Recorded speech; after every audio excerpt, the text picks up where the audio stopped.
বন্ধু, তুমি আমার সবচেয়ে ভালো বন্ধু। হ্যাঁ বন্ধু, তুমিও আমার সবচেয়ে ভালো বন্ধু। একদা এক গ্রামে দুই বন্ধু ছিল। তারা ছিল নিজেদের মধ্যে খুবই ভালো বন্ধু।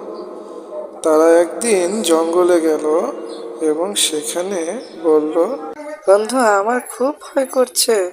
হ্যাঁ বন্ধু, আমারও একটু ভয় করছে, সাবধানে থাকতে হবে। খুবই ঘন জঙ্গল। এর মধ্যে পিছন থেকে একটা ভাল্লুক চলে আসলো। তারা সেখান থেকে দৌড়ে পালালো। একটি বন্ধু দৌড়াতে দৌড়াতে একটি গাছ দেখে তার মধ্যে দ্রুত পায়ে উঠে গেল অন্য বন্ধুটিকে রেখে। অন্য বন্ধুটি অসহায় হয়ে মাটিতে শুয়ে পড়ল এবং তার মনে পড়ল যে ভাল্লুক মৃত মানুষকে খায় না। তখন সে চুপ করে শুয়ে রইল।